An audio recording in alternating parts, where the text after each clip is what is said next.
Здравствуйте, дорогие зрители!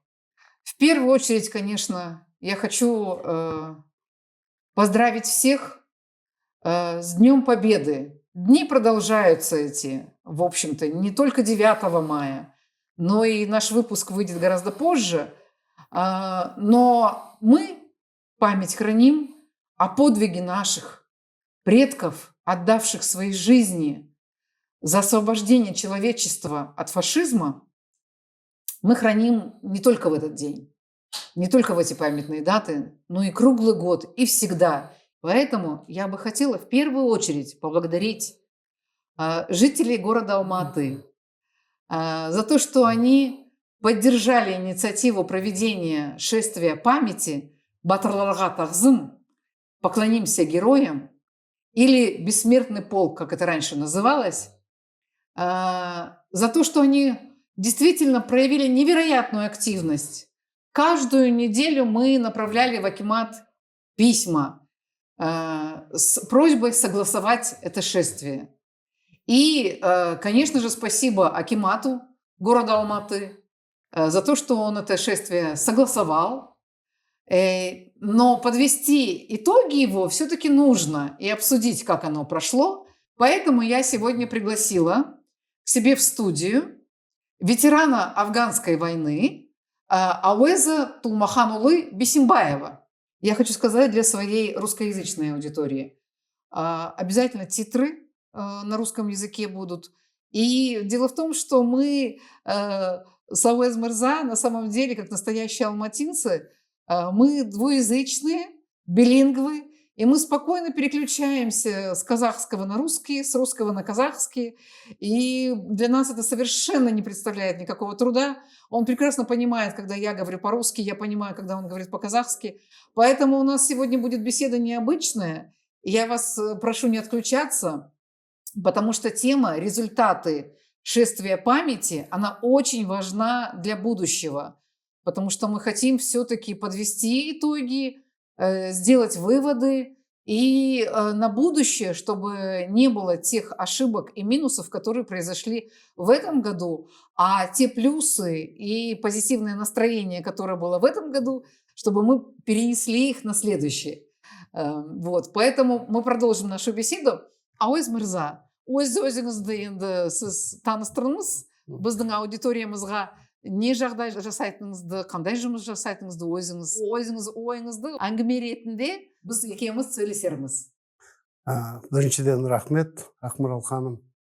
Сіздің парақшаңызды, жалпы сіздің еңбегіңізді интернет жүйесінде қараймын. Көптеген маңызды мәселелер көтересіздер. Мен ат жөнім жаңа өзіңіз айтты, Бисимбаев Ауэз Тулмаханұлы, ауған соғысының ардагерімін. Қазіргі кезде Алматы әкімшілік жанындағы ауған соғысы жалпы ардагерлер ұйымдарының үйлестіру кеңесінің төрағасымын. Және де Көкпарақ қоғам бірлестігінің төрағасымын. Енді өзімді ауған соғыс ардагері ретінде осы ауған соғыс ардагерлерін, жалпы соғыс көрген азаматтардың мұң-мұқтажын, соны қалай шешуге болады, соны қалай біз дұрыс жолға қойсақ деген ретпен осы қоғамдық жұмыспен айналысып жүргенім бар. Өзім Алматы қаласының тұрғынымын, отбасылымын, 2 балам бар, 1 ұл, 1 қызым бар. Аллаға шүкір бәрі жақсы. Енді бір жақсы сөз бар ғой, елім дейтін ер болмаса дейді. Онда жаңағы ер қайдан шығады? Мысалы сол енді біз өзіміздің білгенімізді, өзіміздің тәжірибемізді, жалпы осы қоғамға деген елімізге не бере аламыз? Осыны осы қазіргі таңда әлде де осы еңбек етіп жүрген, елімізге деп жұмыс істеп жүрген ардагерлерді потенциалын пайдаланып, қоғамға деген біз өзіміз үлесіміз қоссақ деген сондай бір мақсатпен жұмыс жасаймыз. Рахмет, түсіндіргеніңізге.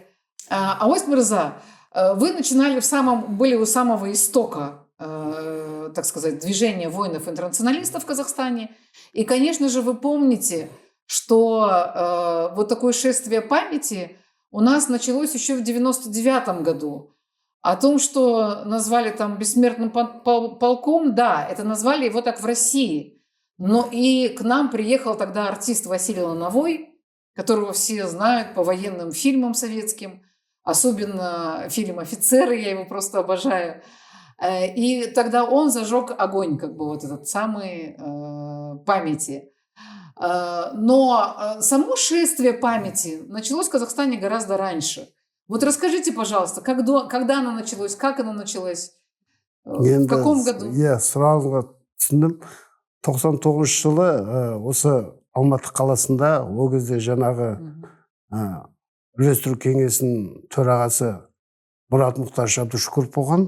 Мен тағдырлас бауырым, ол кісі енді қазір көптеген жұмыс, ол кісі қазір енді мынау ардагерлер одағының төрағасы, Алматы қаласының отан соғыс ардагерлерінің одағының жаңағы төрағаның орынбасары, одан бөлек Қазақстан қаһармандарының Алматы және Алматы облысындағы филиалының төрағасы. Ол кісіде жұмыс көп, содан кейін барып осы үйлестіру кеңесіне мені сайлады.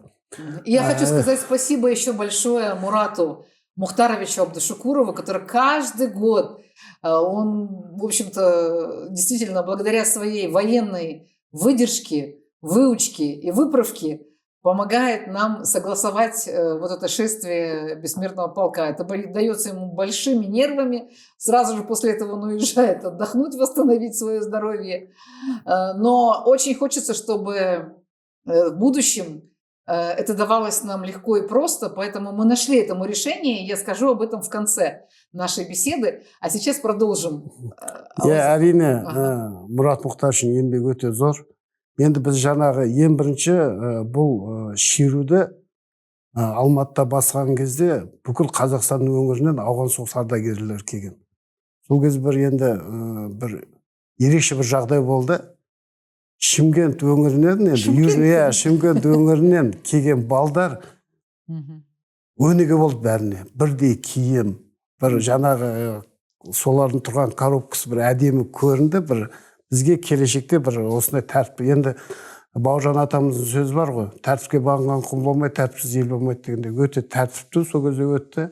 Сол 2 жыл біз сондай шеру жасап жүрдік ардагерлер. 9 май құрметке енді бұл біздің ізбасарлық деген бар.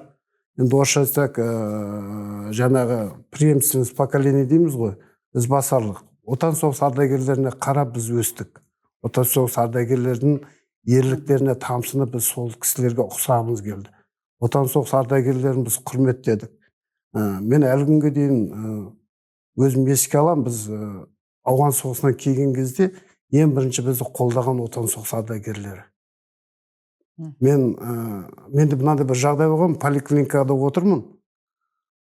Білмеймін, есімде жоқ, бір значок болды ма менде, бір ардагер келді.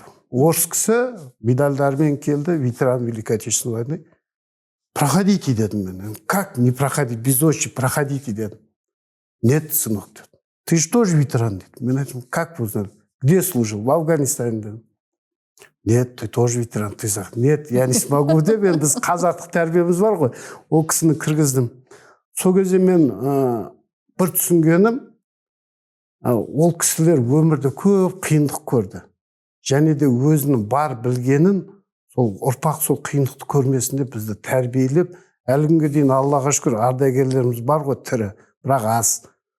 Солардың бізге бергенін, солардың бізге айтқан насихатын біз болашақ ұрпаққа жеткізуге міндеттіміз. Ол біздің аманатымыз. Біз айтамыз ғой, біз найзаның ұшымен біздің ата бабамыз қандай керемет жер қалдырды, бізге үлкен 6-шы орын алады әлемде дегенде. Оның бәрі аманат қой ұрпаққа.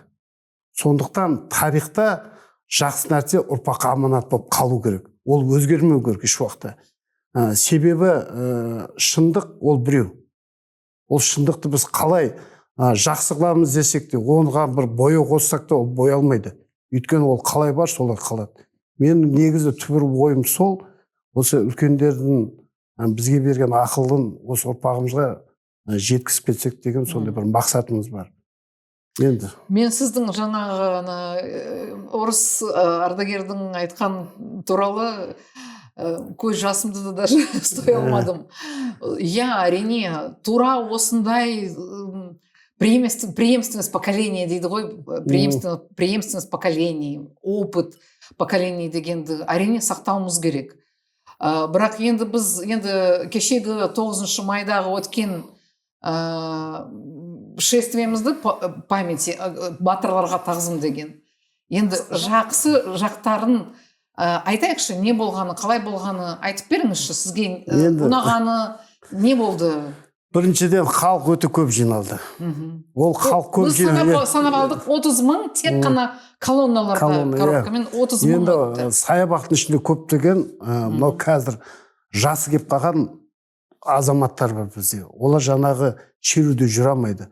Көбісі жолда қосылып жатыр. Я, вдоль дорог просто сколько людей, мы их не считали. Біріншіден, өте көп адам жиналды. Енді бұл, мен өзім ойлаймын, құрмет деп ойлаймын. Енді оны қазір көптеген енді саясатқа бұрғысы келеді көбісін.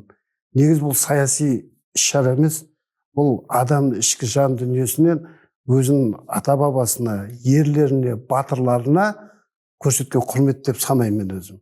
Себебі жаңа сіз айтып кеттіңіз ғой әңгіменің басында, бұл бессмертный полк Қазақстанға келмей тұрып, біз бұл шерулер жасағанбыз. Ауған соғысының ардагерлері, жалпы басқа ұрыс қимылдағы ардагерлер біз оны жасағанбыз.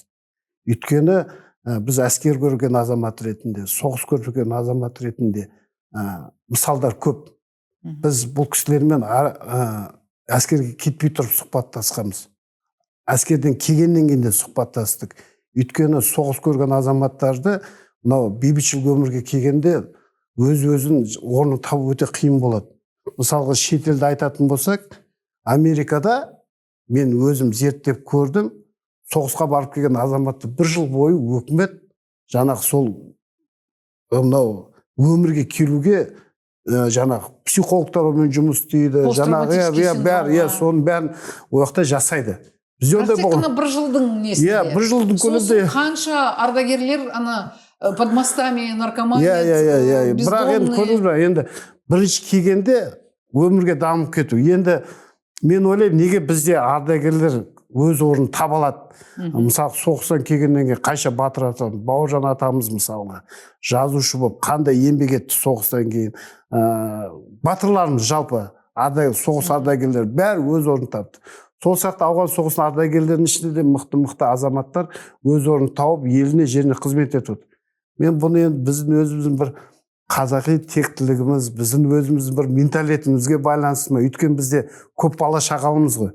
Біз үйге келген кезде бауырларымыз бар, аналарымыз бар. Соны өз бір психологический терапия болды деп ойлаймын да жаңағы. Сабақ оқу керек, жұмыс істеу керек дегенде, өмір бұмен тоқтап қалмады деген мәселеде қайша жыл мұны тәуелсіз Қазақстанымызға осы ауған соғыс ардагерлері, соғыс көрген азаматтар алдын қатарда еңбек етіп келе жатыр.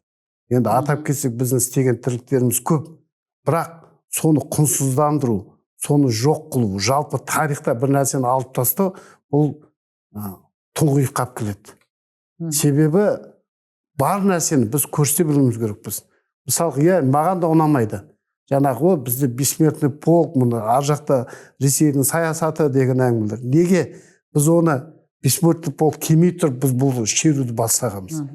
Ал енді ол жерде біз жаңағы ата-бабамыз еске алып, сол кісілердің айтқан әндерін тыңдап, сол кісілердің әндерін айтып, оларға құрмет жасағаннан қандай біз жаманшылық көреміз? Болашақ ұрпағымызға, кішкентай балдарға дейін, кеше нәрестеге дейін жаңағы сол ұлы отан соғыс кезіндегі жаңағы киімдерді киіп алған қандай әдемі. Өлең айтып тұрған азаматшалар мысалға бір тарихқа қайтқандай болып, бір үлкен құрмет ретінде бұл іс-шаралар біріншіден бізге керек, біздің ұрпағымызға керек. Тарихты ұмытпау үшін бізге мынау өсуімізге, өнуімізге, ел болып қалуымызға, тарихымызды ұмытпауымызға, жаңағы ата-бабамыздан бізде келген аманатқа берік болу. Мен жақында бір видео ролик көріп қалдым интернеттен. Жаңағы Қабанбай батырлар қойып қойып, содан кейін Бауыржан атамыз жиналып, былай жаңағы уақыт өзгеріп келе жатқанда Бауыржан атамызды, егер де сол тарих солай келе жатса, біз неге оны үзуіміз керекпіз бұл жерде? Неге мысалы біз бұл жерде бір нәрсені алып тастауымыз керекпіз? Тарих бар, ол тарих, сол тарих күйінде қалу керек.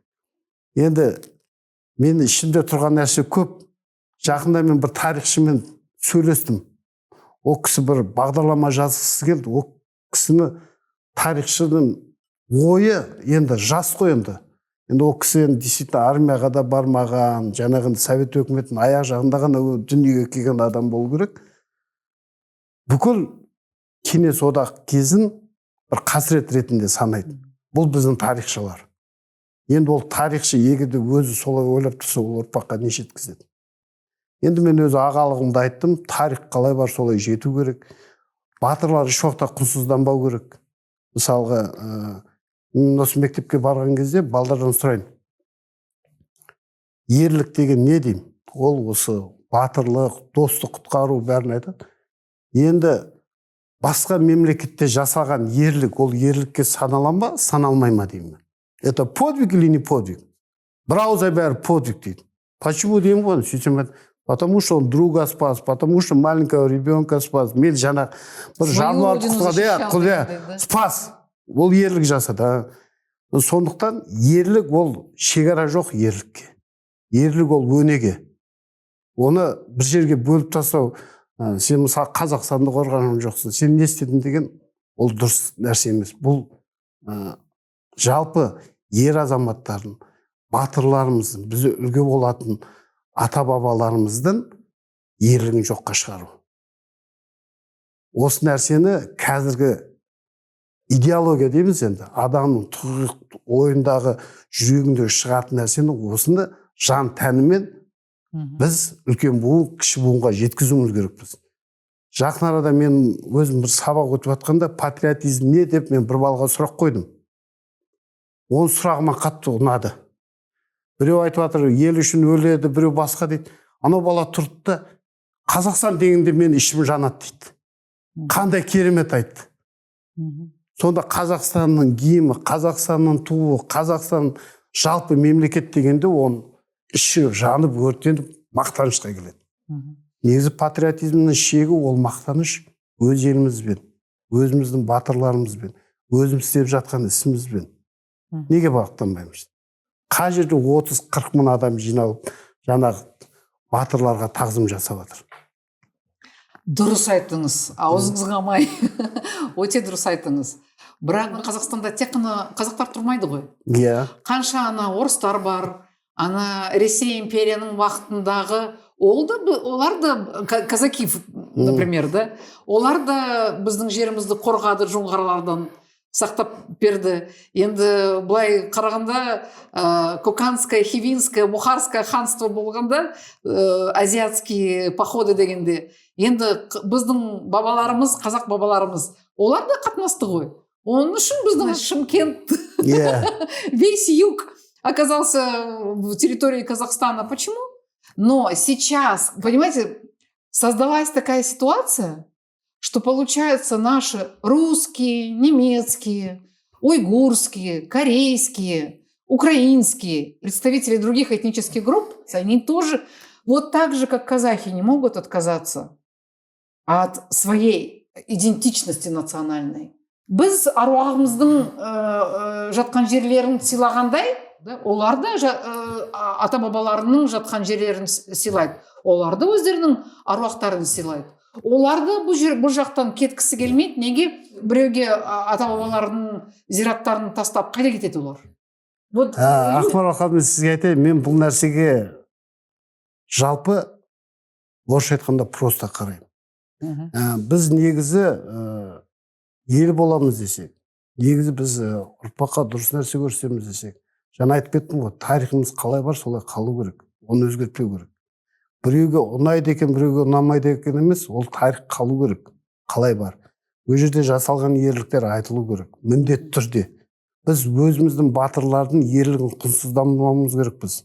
Бізге анау басқа ағым, басқа нәрсе айтты дегенде, или жаңағы орыстардың бір басымдығы болды деп, ондай біз еш уақытта жасамауымыз керекпіз. Себебі бізде тарихта біз бір болдық, бірге өстік, бірге өндік. Мен өзім мысалға Шымкент өңірінен Кентау қаласы Ашсай ауылында орыс мектебінде оқығам. Одан кейін институтта да орыс тілінде оқыдым, армияда да орыс тілінде болдым. Мысалға, ол кезде енді заманға сай сол саясатпен біз өмір сүрдік.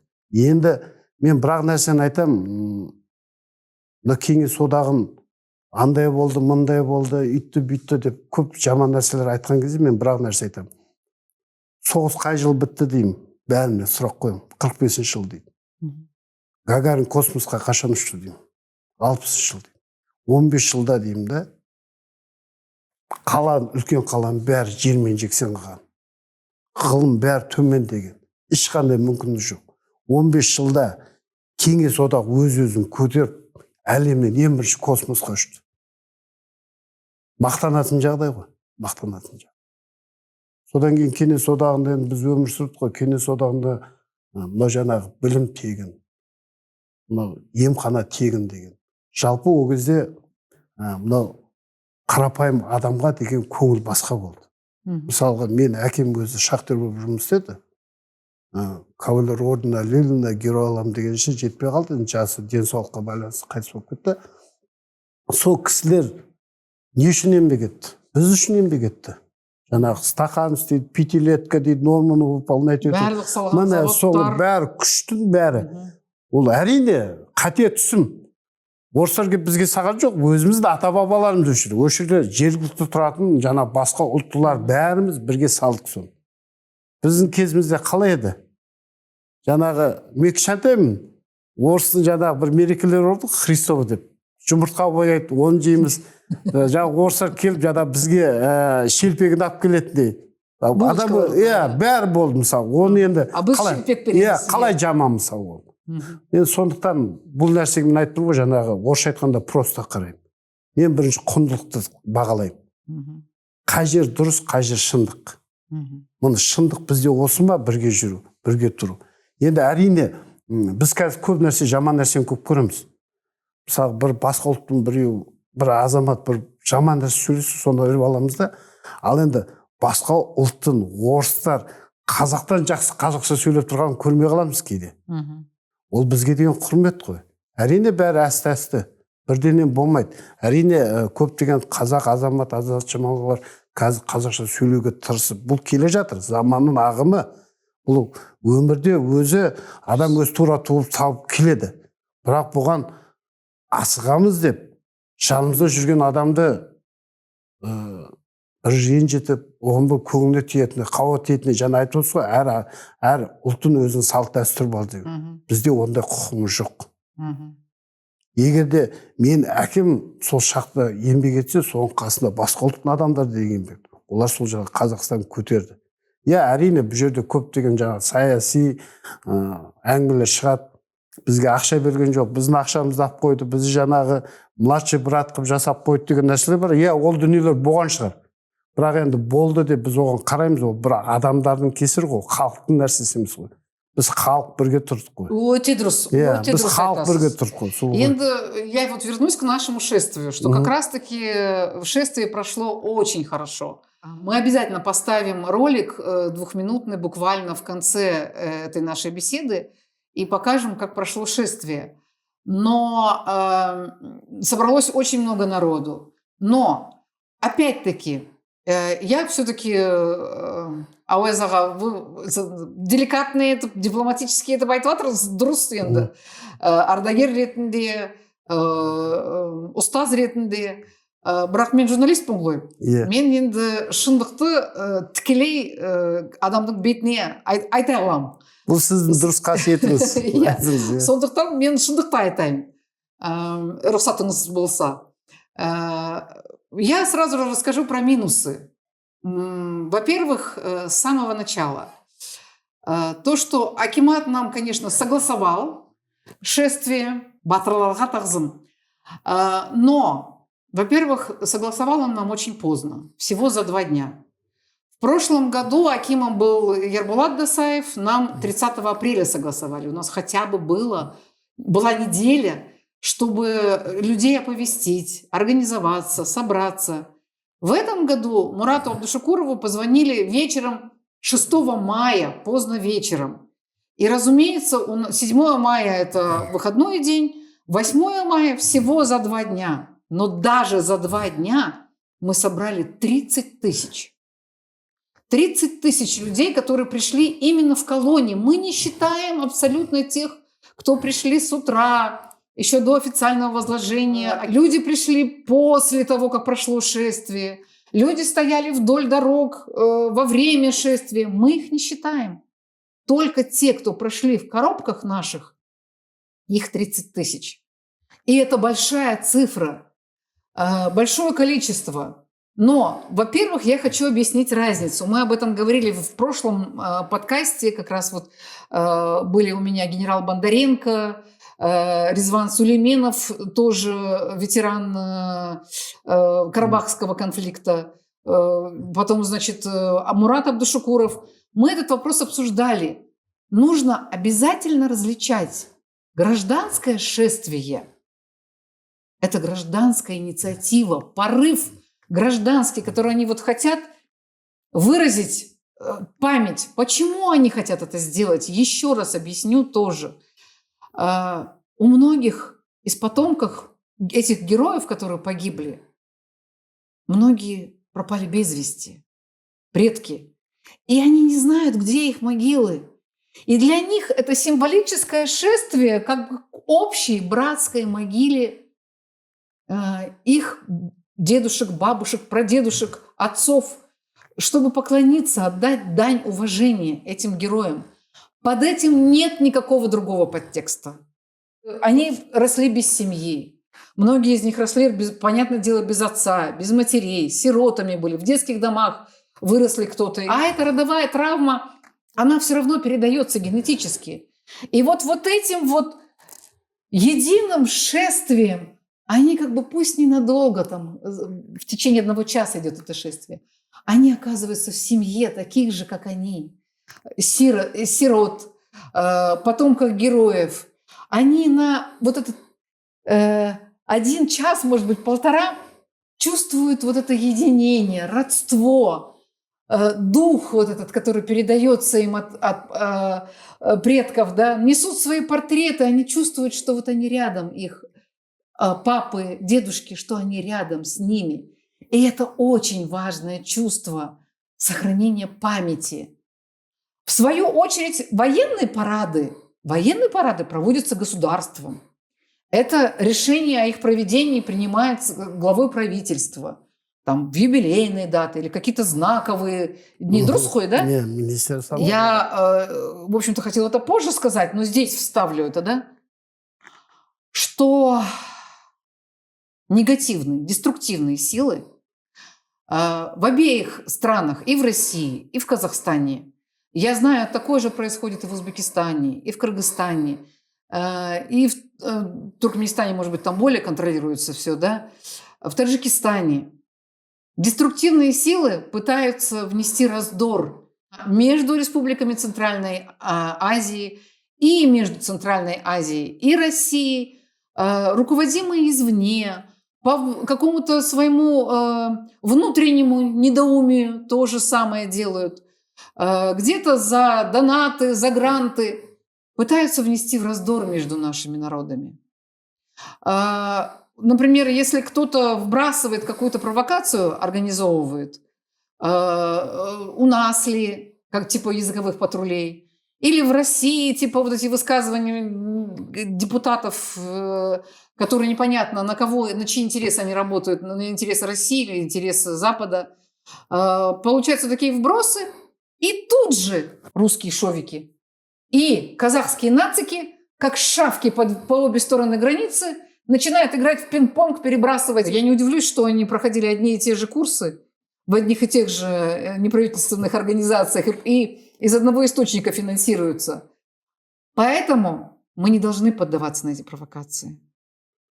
Мы должны понимать, где правда, где истина. И этой правды и истины, как сейчас действительно правильно брат АОС сказал, нужно сохранять свою историю, преемственность поколений и видеть истину. И самое главное, детям нашу эту истину доносить. Потому что пример того, что выросло у нас поколение в Казахстане молодых людей, которые не знают ни своей истории, ни традиций. Их память кастрирована. Почему? Я расскажу. В самом начале шествия, когда еще мы не двинулись, а стояли, ждали, когда начнется шествие, появились молодые люди, жас жігіттер, келіп адамдардың кісілердің арасына кіріп, они встали прямо за казаками в казачьей форме, которые держали знамена победы. А казахи, молодые ребята, они держали казахстанский флаг. И вот, встав за этими казаками, они начали размахивать нашим бирюзовым, некоторые почему-то голубым его делают, хотя он по закону он бирюзовый, флаг с солнцем и орлом золотистым. И начали бить по этим флагам красным. Стали бить казахстанскими флагами. Я, конечно, подорвалась. Я не могу. Для меня красный флаг – это символ жизни наших предков, символ их красной крови. Флаг пропитан кровью наших предков, которые отдали свои жизни за свободу трудящихся и крестьян. И это действительно впиталось просто в подсознание. Я вместо того, чтобы снять этот момент, я подбежала к ним, и казахша начала говорить: «Ай, жігіттер, айналайындар, сендер неге біздің қазақ туымыздың абыройымызды түсіресіңдер соншама? Неге мына таяқ сияқты, неге ұрасыңдар мына қызыл туды? Мына қызыл ту сендердің де тарихыңыз, біздің тарихымыз. Сендер тарихты білмейсіңдер ме?» Они мне начали объяснять: «Жоқ, біздің ол патриотизм ретінде біз былай қазақ туымыз жалбырап тұрсын деп сөйтіп жатырмыз» дейді. Мен айттым: «Жоқ, ол дұрыс емес, ондайды істегендеріңіз». После этого я подошла к начальнику управления по внутренней политике города Алматы. Ему сказала об этом. Говорю: «Что они делают? Неге бүйтеді десем?» Он что-то сказал человеку одному, казах тоже такой щекастый, побежал. Тут же они вывели этих ребят и поставили впереди колонны. Сонда сіз айтқаныңыз қазақ тәрбие, біздің қазақ тәрбиеміз, сізде бар ол қазақ тәрбиесі. А мына акиматтың чиновниктерде, мына олар алып келген жас жігіттерде тәрбиесі бар ма жоқ па мен білмеймін. Неге десеңіз, әр осындай шествиялардың алдында бірінші жүретін ветерандар, ардагерлер, жас жігіттер спортивка киіп алған, шортымен жүрген, қазақ туын бұлай вентилятор сияқты бұрап.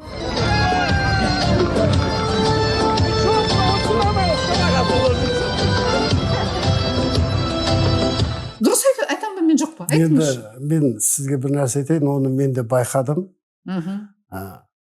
Не нәрсе болса да іс-шара өткен кезде оның өзінің нормалар болады. Біз енді зиялы бір тәрбиелі мемлекетпіз ғой. Әлем танитын мемлекетпіз, дұрыс па?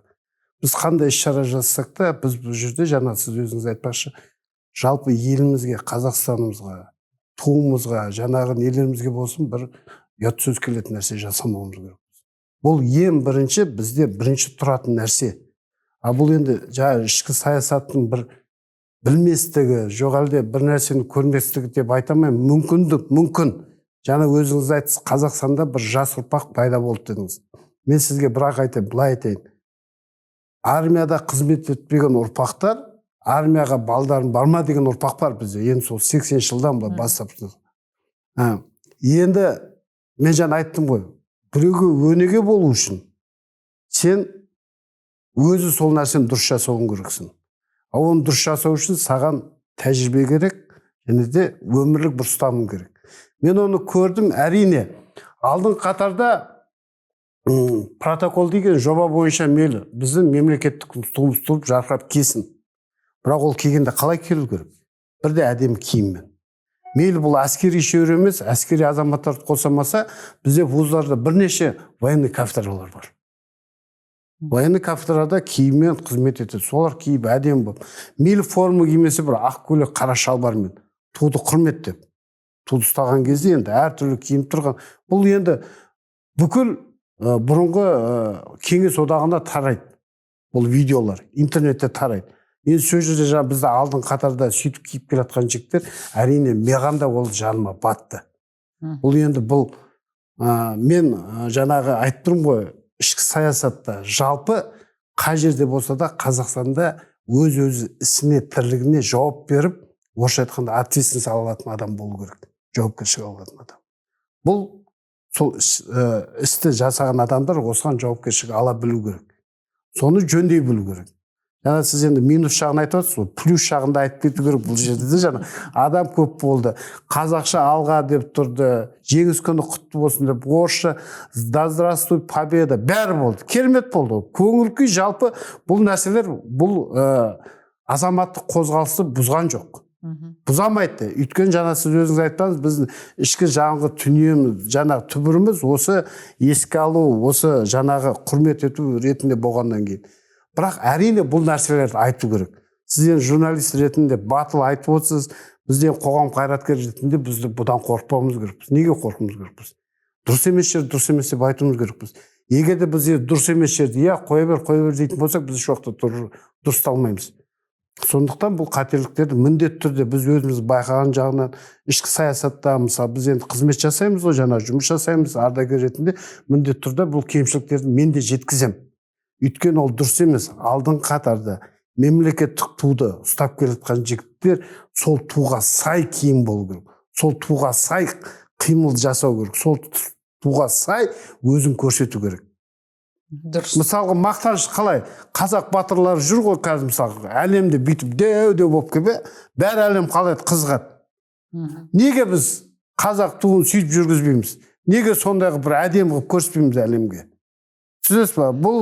Бұның бәрі айтып тұрмын ғой, енді сіз жаңа ойлап отырсыз. Иә, мен де білем, бүкіл қазақстандықтар біледі.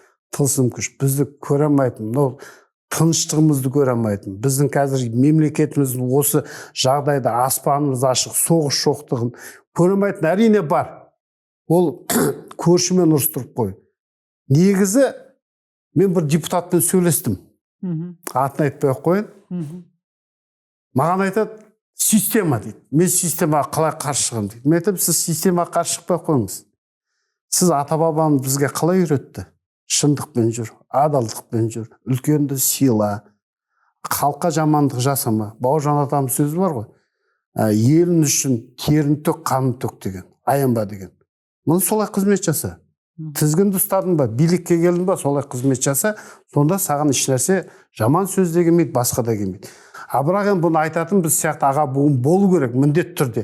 Сіз сияқты журналистер де болу керек. Әрине кемшіліктерді айту керек. Ол дұрыс емес. Енді тарихи жағдайға келген кезде, осыдан 2-3 жыл бұрын бізде автошеру болды. Автошеру болған кезде ВДНХ дейміз ғой, Алматы ВДНХ-сынан парк Горкийге дейін, ол жерде біз жаңағы соғысқа қатысқан туларды алып өттік. 316-шы Бауыржан атамыздың дивизиясы сол ту маған бұйырды. Менде если интернет жүйесіне кірсеңіздер, сол туды мен ұстадым. Алуа байқадамына мен ол кісіні өте қатты сыйлаймын. Тарихқа, отан соғысына деген жаңағы бар ынтасын салып жүрген немересі. Ол кісі жаңағы мен сол ту ұстап тұрса, мен қасыма келіп тұр. Мен жаңағы атамның туы деп та, қандай сонда бір сен. Сол кезде де маған кеп айтты бір жігіттер кеп, сіз неге қызыл ту ұстап тұрсыз деп. Сосын мен айттым, мен бұл қызыл ту деп қарап тұрған жоқпын дедім. Мен жауабым, сізге ұнай ма, жастарға ұнай ма, тыңдаңыз. Бұл мен қызыл ту деп ұстап тұрған жоқпын дедім. Мен бұл ту ұстаған үшін мақтанып тұрмын дедім. Себебі бұл туды Бауыржан атам ұстаған дедім. Бауыржан ата емес. Жалпы енді мен бір адам ретінде, бір адам ретінде мен қайша, мысалы жоқ, енді мен сол 316-шы дивизияны ұстап тұрдым ғой. Алуа байқадамына мен қасыма келіп тұрғанда маған мәртебе болды. Біз соны қадірлей білуіміз керекпіз. Егер біз әрине оған қызыл дегенде қызыл қарасақ, онда біз жануардан неміз артық. Жаңағы Испанияда жаңа қызыл мата көрсе бұқа жүгіре береді ғой, одан біз не жеңеміз? Сондықтан әр нәрсенің өзінің құндылығы бар. сол құндылықты байқалау керек. Енді мен сол кезде сөйтіп айтып, жаңа маған айтқан жігіттер, қыздар түсінді. Олар мүмкін басқаша сұрақ күткен шығар. Ja, мен ұстаймын деп, мен оларға түсіндірдім. Сол сияқты бізде идеологияны түсіндіруіміз керекпіз. Бізде түсіндіріп ал. Бізде халық жаман деп мен айтпаймын. Үкімет де жаман деп те айтпаймын. Өйткені неше түрлі бағдарламалар жүріп жатыр. Бірақ ол жаңағы дегеніне жетпей жатыр. Ол жайлы кішкене мен сізге айтып кетемін, мысалы идеология жағына көптеген ақша бөлінеді. Ақша бөлінеді, бірақ ол жаңағы сол дегеніне жетпей жатқан жерлер бар. Ол енді айтып тұрмын ғой, бұның бәрі қателік түзеледі. Жалпы негізі мен өзім отбасымды айтамын, бәрі жақсы болады. Жаман болады десе, кім бізге жақсы қылып істеп береді? Айтыңызшы. Иә, дұрыс. Ақмарал ханым. Дұрыс. Сондықтан біз әр нәрсенің қателікті, мысалы сіз сияқты журналистер, адал, жалпы осы елім деп жүрген, қоғамда жүрген азаматшалар, осы біз жақсы нәрсемізді көтеріп, жаман нәрсемізді жасыруымыз керекпіз. Бұл қазақтың айтылған сөзі, үлкенді сыйлау. Сол кезде біз үлкен зиялы мемлекет боламыз. Бұл қазір біздің еліміздің басшысы да осы саясатты ұстанады. Ертең бұл кісі орнынан кеткеннен кейін бұны да жаңағы хейт ететіндер көп болады. Үйтпеді, бүйтпеді дегенде. Бірақ әр нәрсе өз уақытысында. Бізде ең үлкен қателік, бізге баға беретіндер, мамандар баға бермейді. Мысалға, ауған соғысын алайық, ауған соғысы осындай болды, басқа елді қырды, басқа қылды дейді. Бірақ оған баға беріп жатқан кім? Оған баға беретін 3 адам. Мынау геосаясат түсінетін адам, әскери саясат түсінетін адам, шекара қауіпсіздігін түсінетін адам. Мен бірақ сөз айтамын. Мен де түсінемін. Сирияға барып келген. Мен оны зерттедім, мен оны соғыстың қиыншылығын көрдіңіз бе, сол бәр нәрсеге баға беретін ол маман болу керек. Сол маман айтқан кезде, мысалы біз сияқты үлкен буын айтқан кезде, мен бірақ нәрсені айтамын. Ауған соғысы бекер деп айтасыңдар, басқа деп айтасыңдар, бірақ нәрсені айтамын мен оларға да. Ауған соғысының ардагерлері кем дегенде лаңкестік пен нашақорлықты 30 жылға шегерді дедім. Егер де өз жерде сол кезде сол саясат, сол кезде сол ұрыс қимылдар болмаған кезде, кім біледі? Мажахеттер осында келіп, біз ауған халқымен соғысқан жоқпыз ғой. Біз деструктивный жаңағы лаңкестікпен, наркоманиямен соғыстық қой. Біз өз жерде қала салдық, жол салдық. Әлі күнге дейін интернет жүйесін ашса, Совет одағының солдаттарыны тек қана жақсылық сөзбен еске алады. Шынымен ол шындық. Көріп отырсың, міне осы бұл мен жастарды бізді кінәлағанына мен ренжімеймін. Соған кейде біз жеткізе алмай жатырмыз ба деп ойлаймын. Өйткені жаңағы дұрыс істемейтін нәрсені тылсым күштер кіріп кетіп, солай да шалып жатқан жағдайларда болуы мүмкін. Бірақ біз оған мойынсұнбауымыз керекпіз. Біз еліміз көркейтуіміз керекпіз ғой. Шындыққа қарай жүруіміз керекпіз. Сондықтан қызыл ту болсын, басқа ту болсын, сен оны қай ниетпен ұстап тұрсың, қандай бағамен ұстап тұрсың сен оны. Сосын ол саған қандай зиян келтірді. Мысалы, мен айттым ғой, қандай жақсылық. Мен сол туды ұстаған кезде, сол ту бауыржан атам ұстады, мен мақтанышпен ұстадым. Осы үшін мен сөгетін адамдар сөге берсін. Бірақ ол туды ұстауын өзі мен үшін құрды. Келісем сізбен. Бірақ мен тағы да өте дұрыс емес өткен заттарды айтып жіберейін, қалай болса да. Сосын ана жігіттер, мен енді эмоция жағында енді аздап дода дауысымды көтеріп аздап айтып жібердім. Бірақ сосын неде жүргенде, уже вечный огоньге келгенде, қайтадан басталды ол. Олар тағы да кісілердің келе жатқан кісілерге қарсы жүріп, біздің туымызды көтеріп. Қайтадан бұлай шүберек сияқты бұлай балжыратып, сосын тағы да ұрып, менде видеом бар, сол видеоны көрсетемін.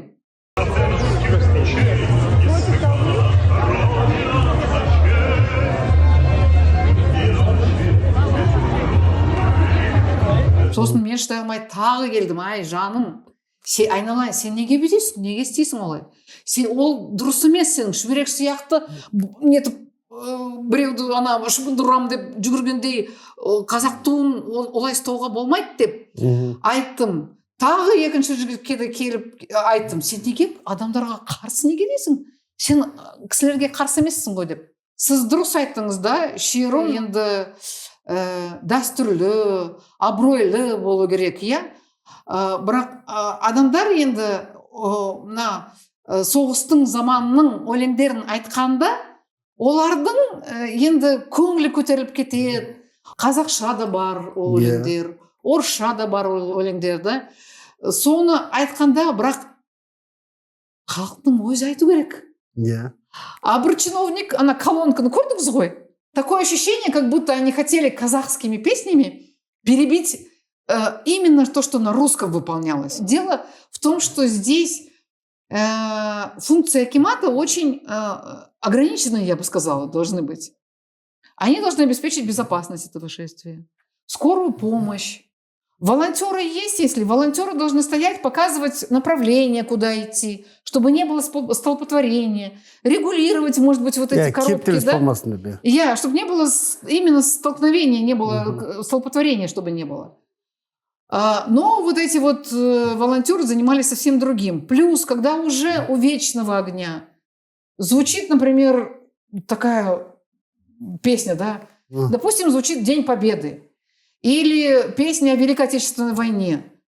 И тут же перебивают песнями на казахском языке. Они тоже о мужестве. Батырлар туралы, өлеңдер енді біздің үкіметіміз туралы. Но аранжировка неудачная. Аранжировка у этих песен тойская. Тойда ойнайтын өлеңдер сияқты. И поэтому, знаете, это вызывает резкий диссонанс в сознании, потому что либо, допустим, песня о Великой Отечественной войне известная, да, идет война народная, дегендей, да, и вот ты как бы воспрял духом, ты вот чувствуешь вот это единение народное, а тут потом бабах, идет тойская музыка. И, разумеется, я понимаю наших русскоговорящих, наших русских сограждан, да, которые ощущают это, как будто эти песни перебивают их настроение. И получается так, что они ощущают себя носителями как бы советской истории. Акимат как будто в пику им, организаторы вот этих, тех, кто включает эти песни, как будто в пику их памяти.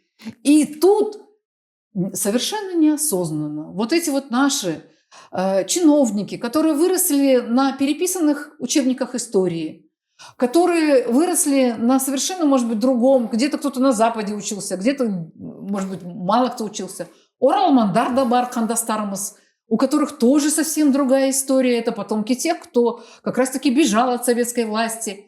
У них есть своя, с их точки зрения, оправданная обида на Советский Союз. Это есть и дети алашардинцев, потомки алашардинцев. Тоже часть нашей истории. И мы, потомки советских, например, да, героев, да, мы понимаем, что в советское время были перегибы, были ужасные, трагичные, кровавые страницы советской истории. И мы понимаем боль этих наших соотечественников. У нас есть улицы Ахмеда Байтурсынова и других алашардинцев, и Мустафы Чокая. У нас стоят им памятники по всей стране. Но это не значит, что потомки этих людей должны вычеркивать нашу историю, что они должны осквернять нашу историю, что они должны вырывать кусок советской истории. Сіз айтқандай, Байконурда болды, ана Целинада болды, сколько заводов, фабрик было построено, сколько университетов, институтов, театров было построено на территории Казахстана совместными усилиями советского народа. И те люди, которые приехали строить все эти объекты, они здесь остались, многие из них. Межнациональные браки возникли. Куда этим людям деваться? Куда свою историю? Почему эту историю очень духоподъемную, такую героическую, почему мы должны вырывать из памяти народа нашего и кастрировать наше молодое поколение так, чтобы они не знали и воспринимали советский флаг как какой-то вражеский, а не как часть своей истории. Дұрыс қой? Иә, дұрыс айтасыз. Бұл жерде мен сізге қоса кетерім. Айтып кеттім ғой, біз үлкенді сыйлау, тарих күйінде қалу керек дегенде. Енді мен жаңа неге айтып кеттім сізге 45 жыл соғыс бітті 60 жыл космосқа ұшты деп. 15 жыл ішінде халық қалай дамыды. Иә, бұл ненің белгісі? Бұл егерде біз бірігіп бірлікті істесек, біз сондай жетістіктерге жетеміз. Соғыс болған жер, бір-бірімен жаңағы көремаған, бір-бірін жаңағы өзінің қалай айтайын сізге, менікі ғана дұрыс деген елдер, жаңа соғыс болып жатқан елдер дамымайды. Бізде тек қана жаңағы осы бірлікті, өзіміз тарихымыз сыйлап, ата-бабамыз сыйласақ қана дамимыз. Оны бәрі біледі. Бірақ неге істемейді дейсіз ғой енді. Неге істемейді дегенде жаңағы біздің жақсы болып кетуіміз, бізді мемлекет ретінде дамуымызға кедергі жасау үшін. Бұны түсінеді, міндетті түрде түсінеді. Жаңа сіздің енді айтып жатқаныңыз әрине өте өкінішті жағдай. Мен айтып тұрмын ғой, мен бір қарағанда жаңағы Қазақстан туын ұстап келе жатқан бірінші қатарды көрген кезде, бір қараған кезде маған да жан ауырды. Өйткені бізде неше түрлі мықты азаматтар бар, үлкен азамат. Неге біз өзіміз көрсетемейміз? Әлемде танып жатқан қазақ. Димаш баламыз алайық, әлемді танытып жатқан. Спортсмендеріміз алайық, әлемге Қазақстанды танытып жатқан. Олар жақсы жағынан танытып жатыр ғой. Дұрыс па? Иә. Ал енді біз неге сол сияқты істеген іс-шараның бәрін жақсы қылып істемейміз? Келісемін. Иә, бұл нәрсені жоғалтпау үшін бұл жерде жаңағы қалай ортақ шешім бар, ортақ нәрсе бар. Ортақ нәрсе ол адалдық. Жаңағы біз өзіміз ата-бабамыздың өмір сүргені, үлкендерді сыйлау, жаңағы тәртіпке бағынған құл болмайды деп айтып қой, бауыржан атамыз. Бұл сондай нәрсе жасаса бәрі дұрыс болады. Енді бұл нәрсені неге тоқтатамайды деп ойлаймын. Себебі мүмкін біз дүниеден өтуіміз керек шығармыз. Ақмарал ханым да мысалы сіз мен Совет өкіметінің жаңағы аталарымыздың ерлігін, батырлығын көріп, солардың жаңағы өмірде бізге берген сабақтар, бізге өмірге тәжірибе ретінде болған солар көп, біз оларды сыйлап өтеміз кеткенше. Міне осы уақыт сосын Қазақстаннан миллионнан астам адам барып соғысып, оның 900 қайтыс болғаннан кейін оны қалай ұмытады? Бұл бүкіл Қазақстандағы бүкіл отбасына қасірет соғыстың зардабын көрді. Оны ешкім ұмытамайды. Сондықтан ол жаңа сырттан келген тылсым күштер басқа. Біз одан сәл ақылды болуымыз керек. Жаңағыда айтып тұрмын ғой сізге. Сіз сияқты мықты журналистер болу керек. Жаңағы Мұрат Мұхтаровичтің да еңбегі өте зор. Менде мысалға қазір телефонымда чат көп. Осы бағытта жаңағы Наш дом Қазақстан дейді, жаңағы шествие полка дейді, басқа. Мен бәрінде отырмын. Мысалға мен ананы жазам, көрем, айтам, тек қана өзім дұрыс емес туралық жағын. Жалпы тарихта ақиқатты біз жеткізу біздің аманатымыз. Ол сіздің де, мен де аманатым. Егер біз осыны жеткізе алмасақ, онда жаңағы Али апамыз, Маншук апамыз, Бауыржан атамыз, Талғат Бекіров, дважды герой Советского Союза. Ол неге бізге мақтаныш емес? Мен қазір тек қана қазір қазақтарды айтып отыр демеңіз. Жалпы басқа ұлтта қайша герой бізде. Олар не үшін соғысты? Маған айтады, Ауғанстанға не үшін? Мен Ауғанстанға КЗСР үшін бардым. Мен Қазақстан азаматы ретінде бардым. Мен Қазақстанның сол кездегі саяси жаңағы несіне үшін бардық. Границаға, сояққа бардық. Сол сияқты айтып тұрмын ғой, мынау құрбандылық деген нәрседен кетуіміз керек біз. Ал енді бұған не үшін жетеміз? Мен айтамын да, қазір ішкі саясатта басқа жаңа жас балдар бар ғой. Мен оларға айтамын, сендер туралық таңдаңдар, осы жерде тоқтаңдар. Анау сені жаман деді, мынау жақсы деді деген нәрсені көп айта бермеңдер. Себебі біз қазір жаман нәрсені іздесек, жаман нәрсеге ұрынамыз. Жаңа сіз де эмоцияға беріліп кетіп жатсыз, дұрыс па? Ол неге жаман нәрсе жасайды дегенде да, неге жақсы нәрсе жасайды дегенде нәрсені айтып жатсыз. Сол сияқты жаңағы ол да дұрыс. Бұны енді жыл сайын жазбай, жаңа бір сұрақ қойдыңыз, басқа өңірлерде неге жасамайды дедіңіз ғой. Осын может біз айтуымыз керек шығармыз Алматыда. Біз бұған дайындаламыз. Бұда қолдаушылар көп. Жаңағы енді Мұрат Мұхтаровичмен ауырады. Енді жақсы ниетпен айтқанда бұл тірлікпен ауырады ол кісі. Өтсе екен, осы ұмытылмас екен дегенде бір өзі ішкі ұстаным бар ол кісінің. Мен оны сыйлаймын. Себебі ардагерлерді ұмытсақ, ертең біз ұмытпасқа кім кемпір. Сол сияқты қазір бізді ұмытқысы келген ұрпақ бар ғой. Ақмарал ханымда оларды да ұмытады. Ұмытатын адам. Егер де олар бізді ұмытса.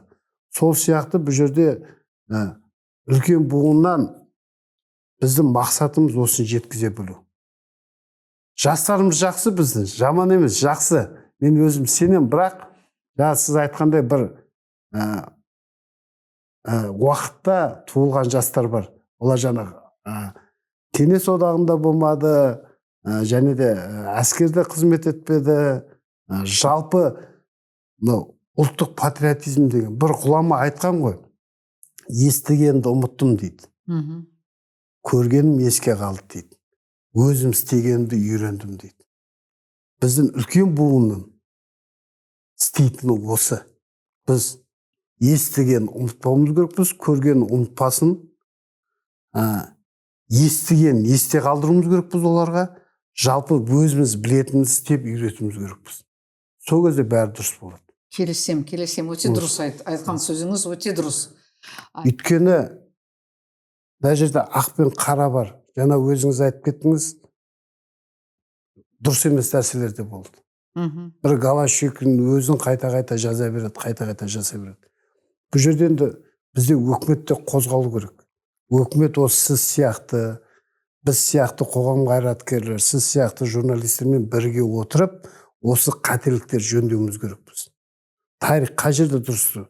Тарих күйі қалады. Ол бізге ұнасын, ұнамасын, бұл жеңіс болады. Бұл жеңісті айқындап, жеңіс күні екенін, осы сіздер журналистер кейде ұмытып кетесіздер. Гаагский сотты айтпайсыздар. Гаагский сотты айту керек міндетті түрде. Гаагский сот не үшін жасалды? Бүкіл әлем жиналып, неміс халқына ешқандай мен сөзім жоқ, жаман сөзім. Бірақ фашизмге, Гитлерге, оның жаңағы қасында жүріп, адамзатқа істеген қиянаты бар ғой, соны жаңа концлагерлерді көрсетіп тұрып, Гаагский сот болды ғой. Сол жерде осы жеңіс күні белгіленді деп ойлаймын. Себебі соғыста жаңағы Гитлердің саясаты қазір бір жақсартқысы келеді бәріші, жаңа Гитлер жетсек әдем болып кетер ме едік, әдемі әлем өмір сүрейік деді. Мен айтамын, Гитлер болғанда мүмкін Құдай өзі кешірсін, қазақтың бәрі сол Гитлердің жаңағы қасындағы жүргендер кожаный сумка болып кетесің, оны қайдан білесіз?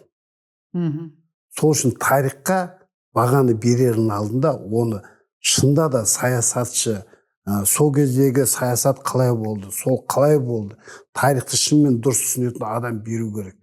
Бізде қазір интернет заманында баға беретіндер көп. Өзі түсінбейді. Мен айтам ғой, армияда қызмет етпеген адам армия жайлы сөз айтқан кезде мен сол жерде қарным ашады. Сол сияқты қазір бізде мынау административтік әкімшілікте жаңағы ішкі саясатта сондай бір кем-кетік жағдайлар, ол сол жаңағы білместіктен, жаңағы әскери жаңағы протоколдар, шеру қалай жүру, соны білместіктен. Бірақ ол жалпы ертең әлемге шыққанда, ол үлкен бізге ұят нәрсе әкелу мүмкіндігін, ол ертең жауапкершілік ала ма, аламай ма?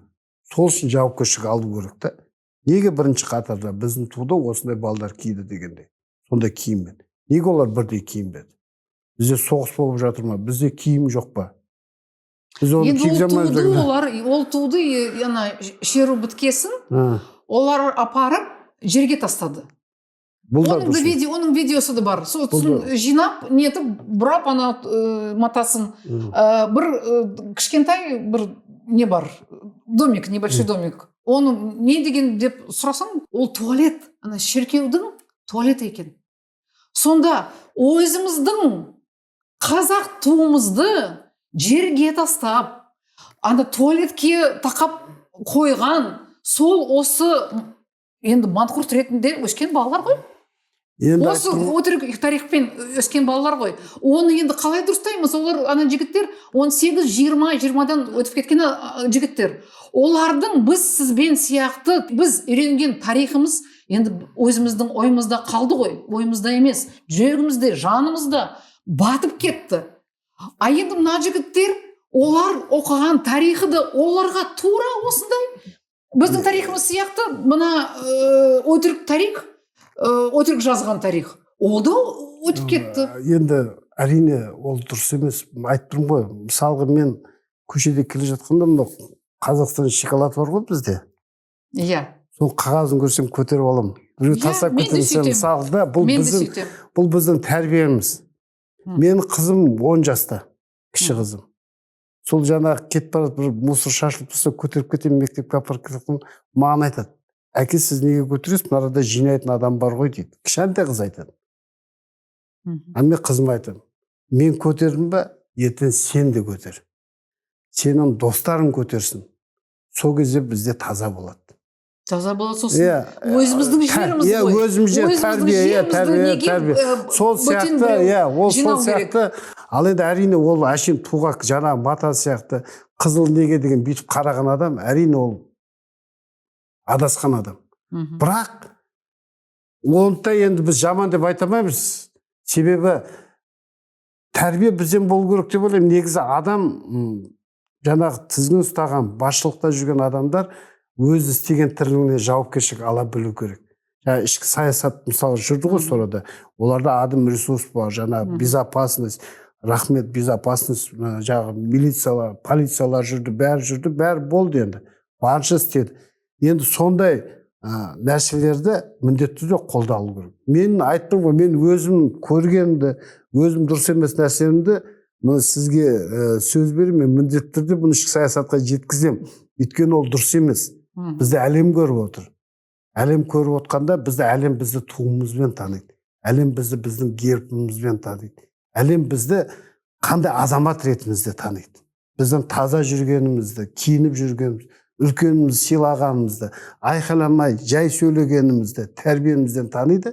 Мұны көптеген азамат танытып жүр ғой бізді, Қазақстанды сөйтіп. Біз де солай танытуымыз керек. Келісем, дұрыс айтасыз, келісем. Бәрі сөздерімен 100%-ға келісем. Бірақ қазір мына жас жігіттерді біз айттық да. Бірақ мұны Тоғжан Қожалы деген енді белгілі ханым біздің Қазақстанымызда, ана Украинаға көмек жинап жүрді, мемлекеттік іс аралыққа қатынасып жүретін адам. Енді сол ханымның жазған сөзі кеше. День Победы мерекесін жақтырмаймын Алматыда. Выход орков, ватников, мангуртов. Менің атам қолына таяқ ұстап жүгірген ура деп. Пушечное мясо болдық осы соғыста. Жек көретін соғыс туралы бірдеме айтуға, оның соғысқа аяғына дейін қатысқан екі ағасы да жек көретін бірдеме айтуға. Қызыл жұлдызы бар пилоткалар, Георгий, сары қоңыр лентасы, қызыл СССР немесе Сталин суреті бар жалаулар. Фу, жеркенішті қалай. Қайдағы Великая Отечестводан аулақ болып тәуелсіздікті алмайды. Шабаш орков, колонизаторов. Я просто сделала щелпеки дома и прочитала Құран за своих ата. Сөйтіп жазды. Бұл енді бар халқымызға белгілі ханым. Ол дұрыс па? Енді айттырым ғой, жаңағы бұл жерде әр адам өзінің түсінігіне байланысты, бірақ ортақ нәрсе бар. Ақиқат бар, шындық бар, тарих бар. Енді бұл кісінің айтуына қараған кезде біз онда Бауыржан атамыз, Талғат Бигелдинов, Алия Маншук апаларымыздың бәрі қаһарман емес, құрбан болып қалған болып саналады. Егер де біз солай ойлайтын болсақ, бұл кісінің айтқан. Әрине шелпек пісіру өте дұрыс. Әр бұндай мерекеде менің отбасымда шелпек пісіріледі. Ол жаңағы 15 ақпанда да. Жаңағы кеңес әскері ауған жеріне шыққан кезде міндетті түрде біздің өзіміздің бір жаңағы айтып тұрмын ғой, правилаларымыз бар отбасында. 9 майға да ол шелпек пісіріп, Құран оқыту, бата беру міндетті түрде. Енді мынандай ағым бар, бұны бүйтіп жүріп, бүйтіп көрсетпей-ақ, бұндай іс-шара өткізбей-ақ, жаңағы қайтыс болған жерге келіп Құран бақша жасаса болады дегендерде де нәрселер бар. Енді әрине сен ол жерге жаңағы ұлыңды алып барасың, сөйтіп Құран оқисың, күтесің, басқа қыласың. Ал енді бұл шеруде біз нені аламыз? Бұл жаңағы батырларды құрметтеу, сол кездегі тарихпен жаңағы ұштасу дейік, жаңағы Катюша деген өлең бар, День Победы деген өлең бар. Мысалы менің қызым, 10 жастағы қызым өзі ән айтады кішкене, өзі бір кішкене кербес деген топ бар мектепте, бүкіл осы Великая Отечественная война туралы жаңағы енді өлеңдерді жинағын порпожи қылып айтады, концерт беріп жүр мысалы да. Керемет, енді сүйсіне айтады. Өйткені әнде тұрған не бар? Әнде сол кездегі замандағы қиындықты көргенді, соны беру, соны сезіну, соғыс деген қасірет екен мысалы да. Мать потеряла сына деп жаңа өлеңдер айтады, ана жоғалту деген. Оны біз неге жиып көруіміз керекпіз? Ол тәрбие, үлкен тәрбие. Ән болсын, мынау мәдениет, жаңа ән, тақпақ, оның бәрі бізге тарихымызға өнеге береді. Оны дұрысын береді. Ал енді фу десек, әрине оның бәрі фу болады. Фу болмағанда бұл кісі не айтады басқа? Жоқ, сосын еще шелпек пісірдім дейді, Құран оқыдым дейді. Дұрыс па? Шелпек пісірдім, Құран оқыдым, қабыл болсын, ол кісіге қабыл болсын дейді. Енді бірақ еске алып, оны құрметтеп, сол соғысқан ата бабаларын біз айтып жатырмыз ғой. Қазір Ресей мемлекеті өзі айтып жатыр. Иә дейді, қазақстандықтардың қазір деректер шығып жатыр. 3 дивизия келіп Москваны тоқтатты, Қазақстанда формировать еткен деп. Тек қана 316 емес, Ақтөбеден шыққан, Семейден шыққан дивизиялар. Тарихта бәрі жазылып тұр, оны айтып жатыр ғой. Бірақ енді сол жақсы нәрсені біз айтпаймыз да, жаман жағына көбірек кетеміз. Сол сияқты сіз сияқты журналистер жақсы жағын көбірек айтсаңыз, жаман жағын айтқандар өзі сонымен жоқ болып кетеді. Сондықтан сіз көңіліңізге алмаңыз бұл нәрсені, бұндай нәрсе болады. Себебі ақиқаттың жолы қиын. Мысалға, маған қазір көп деген өзім қасымдағы отбасылық достарым бар. Семейный дейді ғой жаңағы, класстастарым, курстастарым. Өзім мырза, сізге не керек дейді. Отбасыңыз бар. Осы не қажеттілігі бар сізге дейді. Білмеймін, мен өзім тәрбием ба, енді бұл жерде өзім мақтағанда емес, жалпы біреуге көмектескен жақсы көрем. Біреуге бір көмегім тисе, біреуге бір дұрыс ақыл айтсам, жаңағы сол мен істеген нәрседен бір үлкен пайда көрсе, міне сонымен мен рахаттанамын. Бізде осындай құндылықтар болу керек. Енді қанша жыл келдік, ақша тап, бай бол, миллионер бол, сол кезде у тебя все будет, все нормально, все деді ғой. Біз одан өстік енді. Бізге қазір тәрбие керек. Егерде ақша табуды үйренді, Аллаға шүкір, Қазақстанда қайша білімді, қайша мықты азаматтар шығып жатыр, қайша проектілер болып жатыр, мысалы, қандай жоспарлар, соны алдында тұрған. Бұл жерде мен қазақ деген кезде сіздер бұлай қабылдамаңыздар, тек қана қазақты айтып, жалпы қазақстандықтарды айтып отырмын. Менің ұстанымда қазақстандықтар, өйткені біздің туымызды көтеріп жатыр. Олимпиадада мысалға пловец орыс жігіт ғой, орыс жігіт көтерді. Кеше конькиде мысалға, мысалға Қазақстан туын көтерді. Мен оны неге жеп көруім керекпін? Ол Қазақстан туын көтерді ғой. Біріншіден өзіміз жақсы болуымыз керек. Өзіміздің жақсы екенімізді көрсетуіміз керекпіз. Өзіміздің бірлігімізді көрсетуіміз керек. Мен мысалы Грузияға барғанда грузияша сөйлеуге намыстанбаймын. Камар жоба деп мысалда, өйткені мен достарым әскердегі.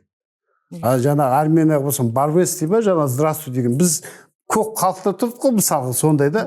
Енді ауғанша өскен бача, хуббасы, саламашықлы, назми, нифамиди деген мысалы. Ол бәрі бізде тарихта бар, мысалы сөйлейміз оны. Кеше анау 9 майда сояқтағы келген генералдар жүрді. Көрдіңіз ба, афганский генералдар жүрді. Олар қазір бір қоғамда жүреді. Олар да енді Қазақстан алға деп тұр, бір сөзінде айтып тұр. Олармен де сөйлескен кезде олар да аңсайды өз тілдері мысалы. Шетелде болса сізде қазақ тілін аңсайсыз дегенде сонда ғой. Россияда жүргенде мен орысша сөйлеймін. Толықтай сөйлей беремін мысалы да, енді түсінбей жатса, маған бір намыстық әкелмейді. Бірақ біз өзіміз енді сізге сұхбат беріп отқан себебім, біздің өзіміздің ұлттық ретінде, жаңағы жасөспірімге өзімізді көрсету ретінде біз мысалы мен осыны сізге қазақ тілінде сұхбат беріп отырмын. Себебі ардагерлер, олар біз анау тек қана Бауыржан атадан емес, Қабанбай бұрынғы тарихтан бастап аманаттап келе жатырмыз әрқайсымыз. Бір-бірімізге жаңағы үлкеніміз патшайымнан қандай мықты мысалды. Негізі жалпы жаңағы Жириновскийдің бір интервьюсын көріп қалдым мен. Мгм. Казахстан будет примером всему деген. Там будет цифровизация, развиваться, все деп. Білмеймін, сол кісінің бір тәуіптігі бар ма, басқа. Аллаға шүкір, шынымен. Мысалы, Ресейде маған достар келеді, но Каспи приложениені көргенде таңғалады. Алақан, мысалы, Алақанмен ақша төлейміз қазір біз. Білесіз ғой, дұрыс па? Ол көп жерде ол сондай нәрселер. Это неоднозначный вопрос. Менің басқа бір ойым бар, оны жоқ, жалпы негізі біз әңгімеге қояйық. мақтанатын жағымыз да көп та, и дұрыс емес жағымыз бар, бірақ біз жаңағы саясатты қалай торлаймыз? Саясатты біз ұрпақ тәрбиелеген кезде ғана торлаймыз. Сіз айтып отырсыз ғой, тәрбиені білмеген. Мен жалпы бір адам жаман деп айтпаймын. Бәрі жақсы. Білместіктен істеуі мүмкін.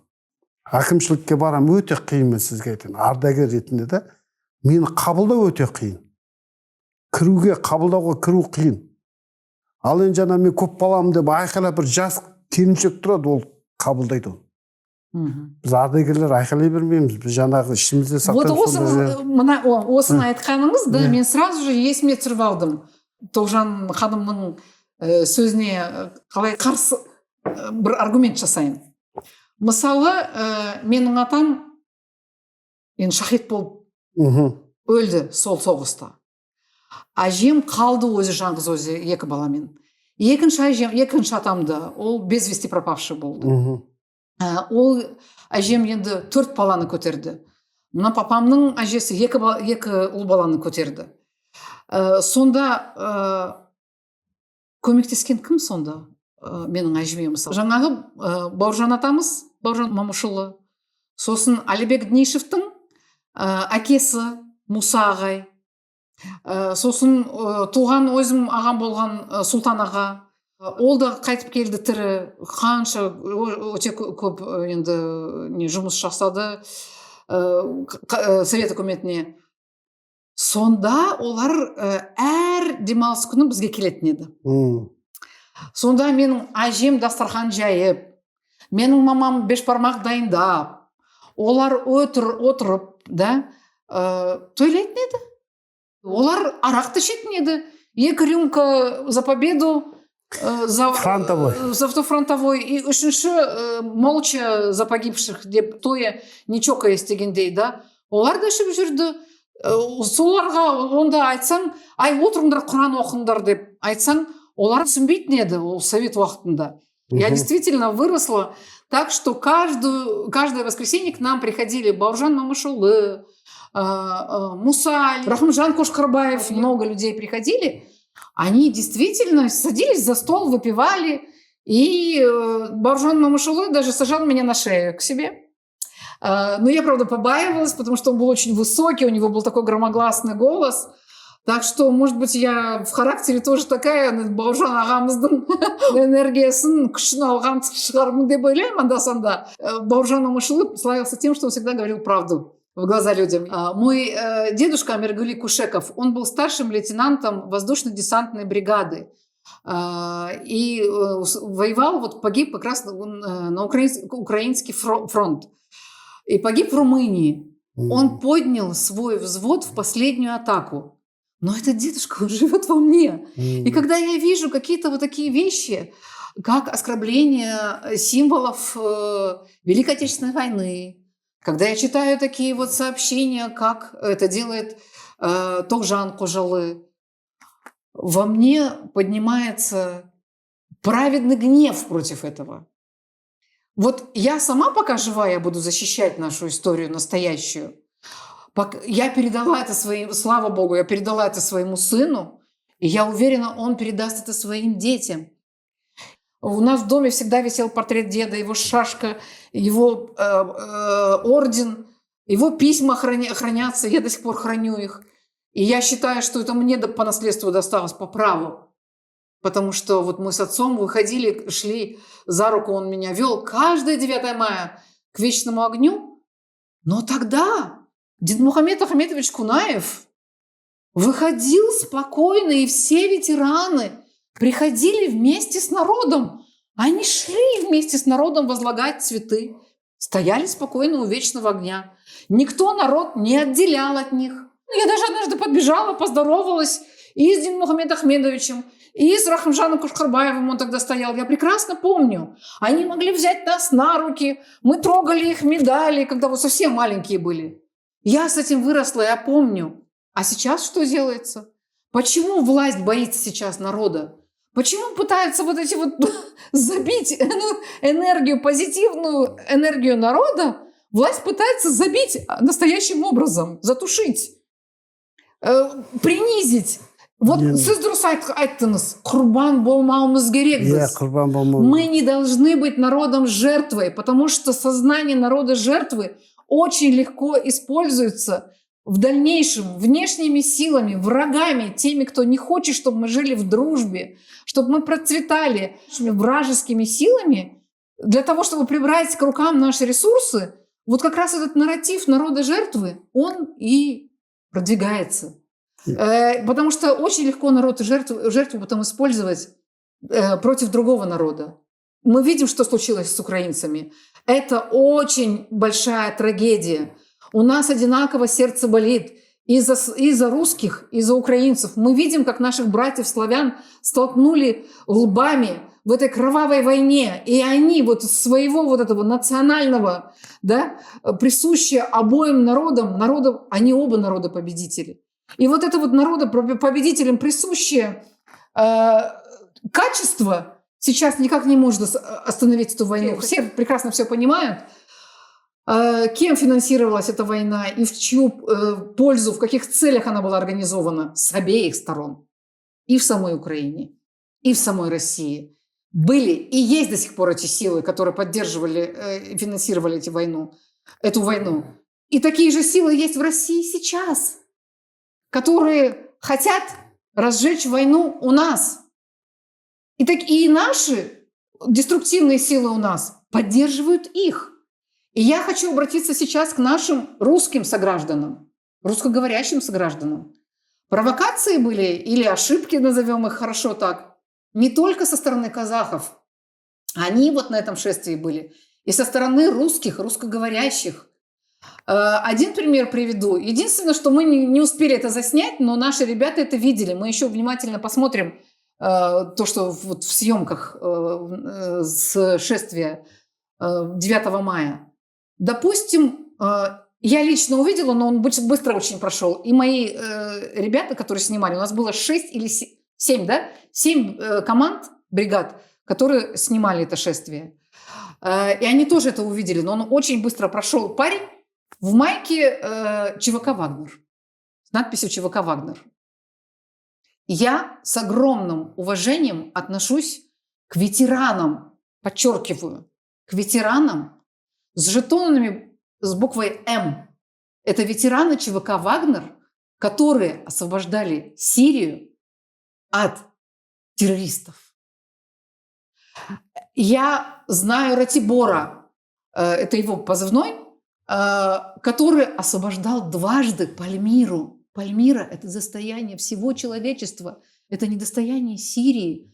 Это просто память, генетическая память человечества, которую игиловцы пытались уничтожить, взорвав Пальмиру. Заминированную Пальмиру в темноте Ратибор и вагнеровцы брали. Я с уважением отношусь именно к тому Вагнеру. Я не поддерживаю уже все, что случилось дальше, это другая история, и не хочу об этом говорить. Но для меня Вагнер – это Сирия.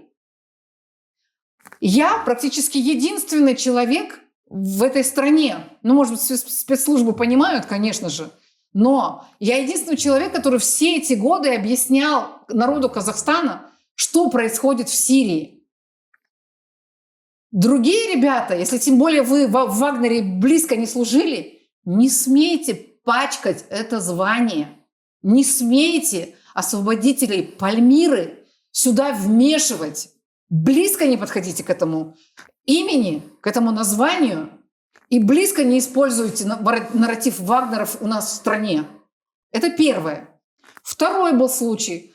Какой-то парень русский тоже, он нес вроде флаг Казахстана, потом снял казахский флаг и стал надевать российский. Слушайте, вы что за трусы такие? Если вы уважаете свой российский флаг, ну тогда и с ним и выходите. И я хочу сказать своим русским братьям, нашим согражданам, вы наши родные, вы не какие-то аутсайдеры в нашем обществе. Если вы уважаете флаг Казахстана, гимн Казахстана, само государство Казахстан, и это было видно по вам, потому что большинство из вас прошли это шествие с достоинством. Ко мне столько подошли людей, и казахов, и русских, я не сосчитаю, больше 100, наверное, благодарили за ту работу, которую мы проводим, говорили, как она нужна, благодарили, что сделали объявление хоть за 2 дня, но они очень обрадовались этому. Мы единый народ. На следующее шествие мы, возможно, должны выходить с двумя флагами именно в этот день. Флаг красный, пропитанный кровью наших предков, которые отдали свои жизни, пожертвовали для того, чтобы мы сейчас жили под мирным небом. И флаг нового Казахстана, суверенного, который как раз-таки основной своей политикой декларирует мир. Мир в нашей стране и мир с соседями, и мир во всем мире. Да. Дұрыс қой. Дұрыс, енді мен сізбен келісемін, жаңағы жерде енді мен бір нәрсені түсінбеймін. Мен жаңа айтып отырмын ғой, әкімшілік жалпы өкімет осы соғыс көрген азаматтардың, ауған соғыс ардагері, басқа қимыл ардагерлерімен бірге отырып үлкен жұмыс жасау керек. Себебі Георгиевский лентаға келейік.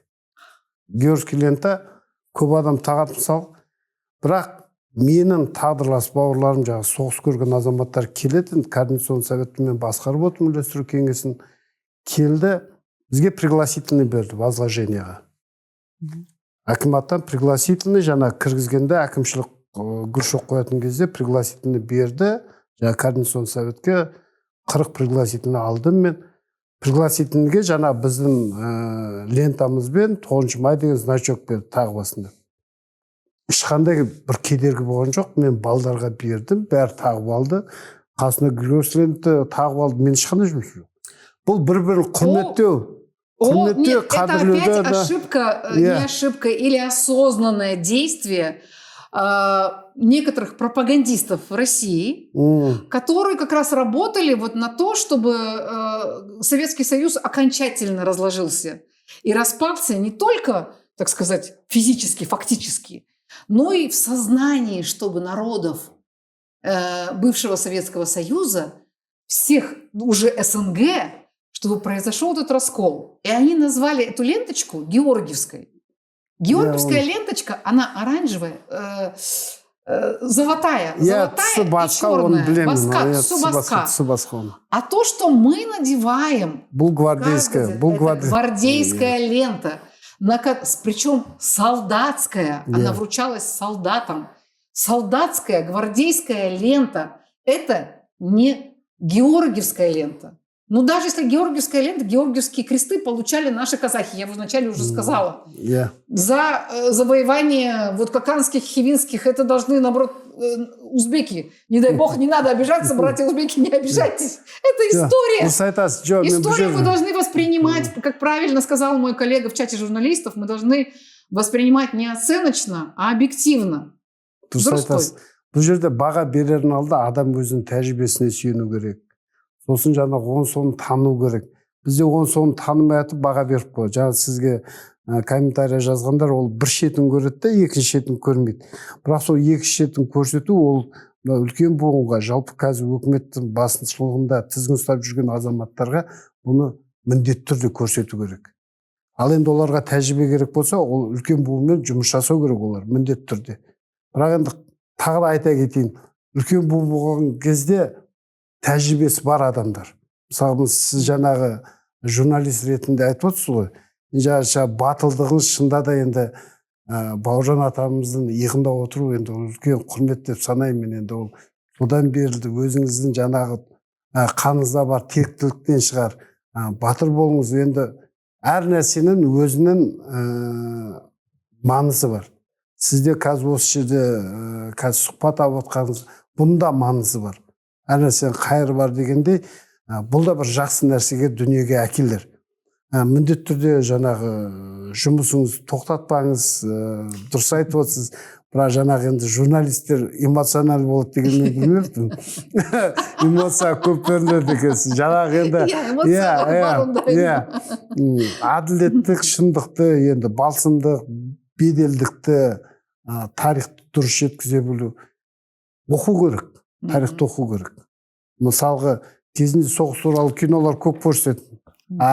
Қазір ол киноларды тек қана осы ұлы отан соғыс кезінде ғана көрсетеді. Мысалды, бұл да үлкен тәжірибе. Мысалға, шетелде жаңағы бір шешініп тастаған нәрсені көргенше, одан кейде қиын заманда халықтар бір-біріне қалай көмектескенін көрсе, сол санада қалады. Мен жаңа айттым ғой, бір ғұлама айтты. Естігенді ұмыттым дейді. Көргенім есте қалды дейді. Өзім істегенімді үйрендім дейді. Сөз ба? Міне, осы бағытта қазір үлкен буын жастарға тәрбие беру керек солай. Өте дұрыс айттыңыз. Оның үшін біздің мына кітаптарды, мектептегі кітаптарды өзгерту керек. Ол көбісі шынымен де дұрыс жазылмаған. Енді білеміз ғой, қанша фонд сорасы деген, USAID деген қанша құйдырып, ақша құйватқандарын құйдырып бізге неткенін, біздің енді көзқарасымызды, ойымызды ауыстырамыз деп қанша жұмыс олар енді істеді ғой 30 жыл бойынша. Енді мен айтайын деп едім да, сіз мына екі кітап жаздыңыз да, екі пособие сияқты. Бұл енді қазір айтып кетейін. Ерлік тәрбие жемісі аталған элективті курс, мен өзім автормын. Авторлар бар. Мен негізі ұстаз емеспін, мен инженермін по профессии. Военный инженер. Бірақ енді қазір балаларды оқытып жүрсіз ғой. Балаларды оқытқасын ұстаз боласыз. Ашық сабақтарға барып көремін мен. Соны осыны жүйелі түрде. Бізде мысалға ардагерлерді 9 майға шақырады. Ауған соғыс ардагерлерін 15 майға шақырады. Болды, сонымен бітті. Ал енді бұл бағдарламада әр ай сайын бір ардагер келіп мектепте өзі ашық сабақ өтеді. Ашық сабақ өткенде ол жерде біз соғысты насихаттамаймыз. Мысалы, соғыс болсын, сен патриот емес, біз үлкенді сыйла. Бұл жерде жаңағы мен бағдарламамда қазақы құндылықтар да бар. Мысалы, жеті атаны білу, атқа қалай міну дегенде. Енді оны мен үйретпеймін. Мен тек қана ардагер емеспін. Мен ағамын, атамын. Мені атам, ағам қалай маған үйретті, күрмеп байлауды. Мен соны ұрпаққа қалдыруым керекпін. Ол керек дүние. Мен білем, түсінем қазір, телефонда, компаста бар, бәрі бар. Бірақ ертең связь болмай қалады, тоқ болмай қалса. Біздің балдарымыз тауда адасып қалмас. Бірақ осы бағдарламаның арқасында менде сабақ өткізген балдар адаспайды. Өйткені тек қана компаспен емес, олар шолпан жұлдызымен бағыт табуды үйретіп кетті, мен көрсетіп кеттім. Бұл бағдарламаның мақсаты бізді жас буынға, қазір интернет жүйесінде бәрі бар. Ізденем деген адам. Моральный комплекс бәрі бар. Біз тек қана бағыт беруіміз керекпіз. Мынаны үйренсең, саған керек болады. Мынаны оқы. Мен барған кезде бұл бір кітапта көріп отырсыз, бұл біреуі колледж бен институттың бірінші курсына арналып жазылған бағдарлама, біреуі мектеп жасына 10-11 классқа арналып жазылған. Енді пилотный режим өтті Наурызбай ауданында. Құттықтаймын сізді. Бізді жаңағы Алматы білім басқармасы қолдады. Өте керемет отзывтар болды. Соңғы қорытынды сабағымызды 5 мамырда бітірдік. Жақсы жаңағы лебіздер естідік. Жақын арада қала әкімшілік басшылары, департамент басшылары мен аудандық әкім өкілдерімен дөңгелек стол өткен, үйлестіру кеңесінің. Сол жерде білім департаментінің өкілі осы бағдарламаны Алматыға қала бойынша кіргізсек деген ниеттер бар екен. Бұл енді бір үлкен жұмыс, ардагерлермен жұмыс. Мен енді өзімнің тарапынан бұны республиканский румысқа өткізіп жатырмын. Авторлық құқығым бар, мен енді республика деңгейіне өткізіп жатырмын. Қалай болса да, еңбегіңіз көп, өте сіздіңізді, авторларыңызды. Сондықтан сізге көп рахмет айтамын мен. Эмоциональный жерден кешірерсіз, бір жерде нетіп қызып кеттім. Бірақ оны мен неге десеңіз, сол Сирияның халқы өткен қиыншылықты көріп, мен сол бірінші барғанымнан өзіме сөз бергенім, Қазақстанда ешқашан соғыс болмасын деп өзіме әде бердім. Сондықтан осындай заттарды көргенде мен шынымен бәріне де жеткізе алмайсың ғой, жинай бересің, сосын осындайды көргенде подкастқа шыққанда төгіп жібересің ойыңды, неңді, эмоцияларды. Дұрыс, енді ол эмоция шынайы ғой, эмоцияң шынайы, шындық жүрекпен айтылған нәрсе жүрекке жетеді деп ойлаймын негізі. Жалпы сіздің көрермендеріңіз, көптеген көрермендеріңіз бар. Мен зерттедім сіздің парақшаңызды, подкастқа келген алдында. Рахмет. Сіздің істеп жатқан еңбегіңізді көрдім. Бірақ мынау адами құндылықтарымызды, идеологияны біз солардың бойына сіңдіруіміз керекпіз. Ол міндетті түрде сіздердің көмегі арқылы, жаңа тізгін ұстаған деген енді билікте жүрген азаматтардың арқасында мен енді көптеген адамдармен мынау қоғамдықта болғасын байланысым бар да, сөйлесіп, тірлік жасасам, міндетті түрде жақсы болады деп ойлаймын. Енді бұл бағдарлама пилотный режим ретінде Алматы біздің сүйікті қаламызда шығып отыр. Бұл енді шыншылық үлкен еңбек, бұл тек қана менікі емес, бүкіл ауған соғысына, ұрыс қимылға қатысқан азаматтардың еңбегі. Біз тәжірибе жинадық, ашық сабақтарға барып, жаңағы сіз айтпақшы плюс минустарын іздеп осыны алдық. Енді ол тегін болмау керек қой, енді үкімет оны қолдау керек қой. Сіз тегін бұның бәрі жүрсіз ғой. Бәрі тегін. Аяқтайық енді, көп сөйлестік, бірақ дұрыс әңгіме болды деп сенем. Дорогие телезрители, мы завершаем нашу беседу. Савоез Мырза, что бы я хотела вам сказать? Прежде всего обращаюсь ко всем гражданам Казахстана. 9 мая все-таки это День Победы. Да, он со слезами на глазах, но он сохраняет в нас и воспитывает в наших детях дух потомков победителей. Если нация воспитывается в духе героев-победителей, ее никогда не сломить. Если же нация воспитывается в духе народа-жертвы, ее всегда можно использовать как инструмент, как прокси-армию, как игрушку в чужих руках. В своих собственных целях чужие силы могут это сделать. Поэтому вот мы вчера уже штабом, у нас есть такой штаб по организации шествия Батырлар-Атазын, мы вчера собрались и подвели итоги. Мы, конечно же, обязательно напишем письмо в Акимат с благодарностью, но мы также и напишем в Акимат свои предложения. Как лучше проводить в следующем году такое шествие? Обязательно нужен регламент. Мы сделаем также свои предложения. Обязательно нужны какие-то советники по воспитательной работе. Как вот Ауез ага сейчас сказал, очень верно, очень правильно, что нужны быть советники, потому что те, кто работают в отделах по воспитанию, по идеологии, там, по воспитанию молодежи, они никогда не служили в армии, к сожалению. У нас очень многие чиновники, паркетные чиновники, которые ни к хозяйству народному, ни к производству, ни к армии дела не имеют. Поэтому обязательно нужны из числа ветеранов наших, воинов-интернационалистов, пока они есть, пока у них есть эти знания, пока есть энергия и силы, использовать их опыт и вот правильно вот эти вот мероприятия, чтобы проводились. Ну и еще одно решение мы приняли. В общем-то, это было всегда, каждый год. Каждый год. Все забывают об этом. За информационным шумом это остается незамеченным, что День скорби у нас есть. День скорби – это 22 июня. Именно 22 июня 1941 года началась Великая Отечественная война.